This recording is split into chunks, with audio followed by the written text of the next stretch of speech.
ఈ అబ్బాయి కంప్లీట్గా ఎస్ఐ పరీక్షలను పక్కన పెట్టేసి మన ఒక ముస్లిం కుర్రవాడిగా మనం చేయాల్సింది ఎస్ఐ కావడం ఇంకోటి కాదు, మనం పవిత్ర యుద్ధం చేయాలా, జిహాదీ చేయాలి, సో ఇస్లామిస్టు రాజ్యాన్ని మనం స్థాపించాలి, షరియత్ని స్థాపించాలని చెప్పి రంగంలో దిగినట్టుగా అర్థమవుతుంది. సో దిగి యాక్షన్లోకి దిగారు.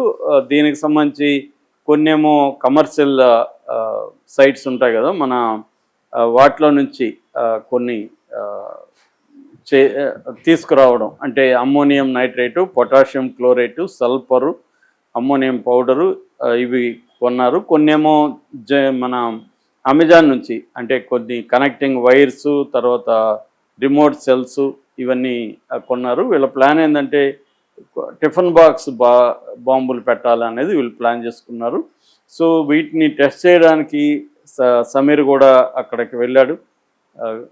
రంపచోడవరం వీళ్ళిద్దరూ వెళ్ళి అక్కడ ఫారెస్ట్ లోపలికి వెళ్ళి కొన్ని టెస్ట్ చేశారు. అవి కరెక్ట్గానే ఉన్నాయనుకున్నారు. దాని తర్వాత యాక్షన్ ప్లాన్ రంగంలో దిగారు. మిగతా కర్ణాటక నుంచి, తర్వాత మహారాష్ట్ర నుంచి కూడా ఇంకొక నలుగురు వచ్చారు. సో ఈ 6 మందికి ఈ సమీర్ అనే అబ్బాయి రూమ్స్ చూపించడం, వీళ్ళకి అవసరమైన ట్రావెల్ అవన్నీ ప్రొవైడ్ చేయడం, లాజిస్టిక్స్ ప్రొవైడ్ చేయడం ఈ అబ్బాయి చేశాడు. సో ఇందులో ఒక బ్యాచ్ ఏమో వెళ్ళి రెక్కి చేయాలి, ఎక్కడెక్కడ పెట్టచ్చు, జనసమర్థం ఎక్కడ ఉన్నాయని.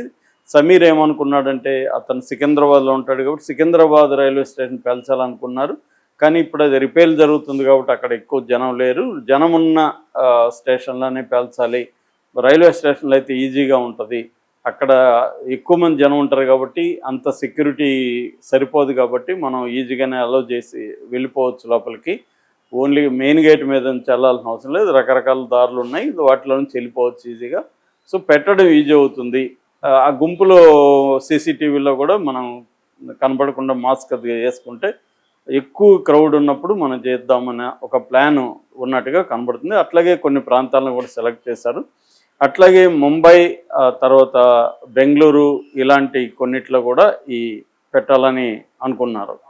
సో ఇదంతా ఏమో సమీర్ వాళ్ళ అక్క, ఆమె అలియా బేగం, ఆమె చాలా మీడియా ఛానల్కి ఇంటర్వ్యూలు ఇచ్చింది. ఆమె ఏం చెప్తుందంటే సిరాజ్ ఉండొచ్చేమో కానీ మా సమీర్ అనేవాడు అమాయకుడు, అతను లిఫ్ట్ మెకానిక్గా పనిచేస్తున్నాడు, మీరు కావాల్సిన చెక్ చేసుకోవచ్చు, అతను ఎక్కడికి వెళ్ళలేదు, వేరే ఊరికి వెళ్ళడు, అవన్నీ లేదు అని ఆమె చెప్తుంది. కానీ ఎన్ఐఏ దగ్గర మాత్రం ఇప్పుడు సిరాజ్ ఒప్పుకున్నవన్నీ బయటకు వచ్చాయి. సిరాజ్ ఈవెన్ తనకి హెయిర్ లేదు, హెయిర్ మొలిపించుకోవడానికి కూడా మండోలి నుంచి మందు తెప్పించుకున్నాడని కూడా సిరాజ్ చెప్పాడు. అంటే మండోలికి ఎందుకు వెళ్ళావు నువ్వు అంటే, ఇక్కడ నాకు హెయిర్ లేదు, మందు తెప్పించుకోవడానికి వెళ్ళాడని.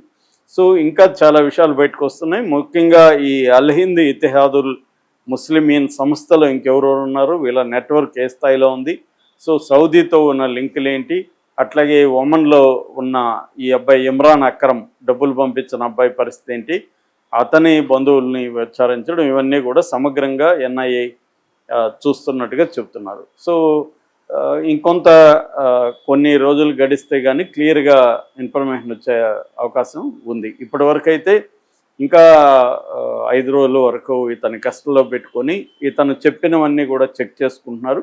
అట్లాగే సీన్ రికన్స్ట్రక్షన్, ఎక్కడెక్కడ బాంబు వీళ్ళు పోయి టెస్ట్ చేశారో అక్కడికి తీసుకెళ్ళి ఇతన్ని సీన్ రికన్స్ట్రక్షన్ ఎట్లా చేశారు, అంటే ఇతని ఏ స్థాయిలో వీళ్ళకి నాలెడ్జ్ ఉంది, అవన్నీ కూడా పరిశీలించడం అనేది చేస్తున్నారు. అట్లాగే పాకిస్తాన్కి ఏమైనా లింకు ఉన్నాయా దీంట్లో, ఎందుకంటే అక్కడ మసూద్ అజర్ జైషే ఈ మొహమ్మద్ సంస్థ స్థాపకుడు, అతను వాళ్ళ బంధువులు, వాళ్ళ సొంత అక్క, వాళ్ళ పిల్లలు, బావ, వీళ్ళందరూ అక్కడ